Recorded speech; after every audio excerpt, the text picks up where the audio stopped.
बड़े और छोटे टॉपिक का अध्ययन यानी long and short topics study. इसमें हम देखेंगे टाइम डिवीजन कैसे करना है और समरी नोट्स कैसे प्रिपेयर करने हैं। प्लानिंग के हिसाब से जो आपने टाइम डिसाइड किया है उसके हिसाब से आप स्टडी इनिशिएट कीजिए।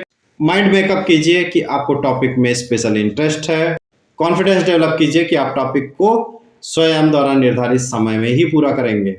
मान लीजिए आपका टॉपिक इस पुस्तक के 4 पेजेस के बराबर है और आपने इसे तैयार करने का समय 10 मिनट निर्धारित किया है। इस समय को आप निम्न प्रकार से विभाजित कीजिए। 100% यानी कि 10 मिनट जो कि होगा 100%, और इसको हम 2 मिनट, 5 मिनट, 2 मिनट और 1 मिनट यानी 4 पार्ट में डिवाइड करेंगे। 10 मिनट का 2 मिनट होता है 20%, 5 मिनट होता है 50%, अगला 2 मिनट 20% और अगला 1 मिनट 10%। तो पहला चरण फर्स्ट स्टेज में हम क्या करने वाले हैं, इन 4 डिविजन्स का यूज करेंगे। पहले स्टेज में पूरे समय यानी 10 मिनट के 20% पार्ट यानी 2 मिनट में आपको टॉपिक के हेडिंग्स, सब हेडिंग्स और पेजेस में इनका स्थान यानी पोजीशन कहाँ है और इसके अंतर्गत मैटर को बिना डीप में गए तेजी से पढ़ लेना है। सेकंड स्टेज, अब पूरे समय यानी 10 मिनट का 50% यानी 5 मिनट में उस टॉपिक को डीपली पढ़ना है।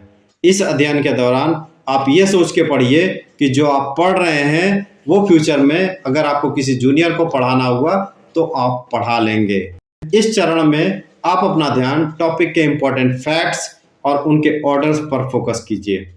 इसी चरण में आपको समरी नोट्स भी बनाने हैं। समरी नोट्स में हेडिंग्स, सब हेडिंग्स और इनके अंतर्गत इम्पोर्टेंट फैक्ट्स को एक या एक से अधिक सारांश शब्दों के रूप में लिखना है।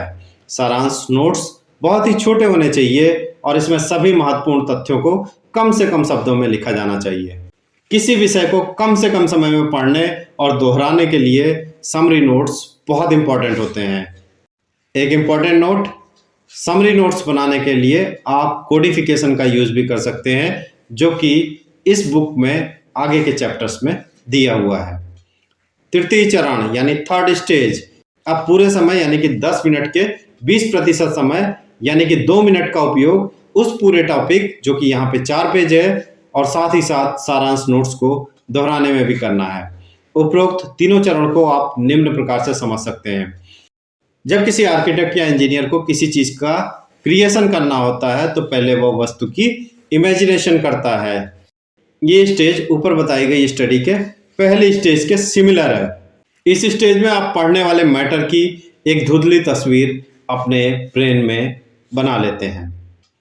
इसके बाद आर्किटेक्ट या इंजीनियर एक ढांचा तैयार करता है, स्केलेटन तैयार करता है। उस ढांचे पर कुछ पदार्थों को स्थापित करके अपनी परिकल्पना के अनुसार यानी अपनी इमेजिनेशन के अनुसार वस्तु को आकार प्रदान करता है।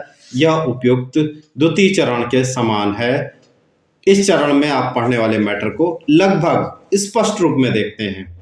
इसके बाद आर्किटेक्ट या इंजीनियर अपने द्वारा किए गए निर्माण को अंतिम रूप प्रदान करता है। यह ऊपर बताई गई स्टडी के थर्ड स्टेज के सिमिलर है। इस चरण में पढ़ने वाला मैटर आपको पूर्ण रूप से स्पष्ट हो जाता है। ये तीनों चरण किसी मैटर के लिए मजबूत याददाश्त में सहायक होते हैं। अब तीसरे चरण के बाद आप पढ़े हुए टॉपिक को कुछ मिनट के लिए छोड़ दीजिए। कॉन्फिडेंस डेवलप कीजिए कि आपके सुपर कंप्यूटर यानी आपके ब्रेन ने उस टॉपिक को अच्छी तरह तैयार कर लिया है। इस बात की चिंता बिल्कुल मत कीजिए कि आपको टॉपिक तैयार हुआ है या नहीं। अब टॉपिक के विषय में कुछ भी मत सोचिए, केवल ये सोचिए कि आपके मस्तिष्क ने टॉपिक को अच्छी तरह तैयार कर लिया है। अब कुछ मिनट बाद टॉपिक को दोबारा सारांश नोट्स की सहायता से दोहराइए। इस समय आप देखेंगे कि आपको टॉपिक आश्चर्यजनक रूप से तैयार हो गया है। इस समय दोहराने में आपको पहले तैयार करने में लगे कुल समय यानी टोटल टाइम 10 मिनट का 10% समय या उससे भी कम समय लगेगा। अर्थात उपरोक्त 4 पेज के टॉपिक में आपको कुल 10 मिनट लगा। 2 minute plus 5 minute plus 2 minute plus 1 minute. 2 minute पहली स्टेज, 5 मिनट दूसरी स्टेज, 2 मिनट तीसरी स्टेज और 1 मिनट रिवीजन। यानी चौथी स्टेज। ये 1 मिनट का दोहराना अत्यंत आवश्यक है। जो स्टूडेंट्स इस तरह नहीं पढ़ते हैं और इस तरह रिवाइज नहीं करते, जनरली वे स्टूडेंट ही कंप्लेन करते हैं कि उन्हें तैयार किया हुआ टॉपिक भूल जाता है। तैयार किए गए सारांश नोट्स को परीक्षाओं के लिए रख लीजिए और परीक्षा कक्ष में प्रवेश करने के कुछ समय पहले सारांश नोट्स को अवश्य देखिए। प्रारंभ में आप यह अनुभव कर सकते हैं कि आप द्वारा निर्धारित कम से कम समय में टॉपिक को तैयार करना थोड़ा मुश्किल है, लेकिन जब आप इस पुस्तक में दी गई तकनीकों का प्रयोग अपने स्टडी में, अपने दैनिक जीवन में करेंगे तो आपकी इस समस्या का हल स्वयं ही हो जाएगा। नेक्स्ट चैप्टर, भ्रम यानी कंफ्यूजन। इसमें हम कवर करेंगे कंफ्यूजन क्या होता है और ट्रिक्स टू ओवरकम कंफ्यूजन, और वो ट्रिक्स कौन सी हैं जिनसे हम कंफ्यूजन को दूर कर सकते हैं। Till then, good bye, thank you very much, जय हिंद।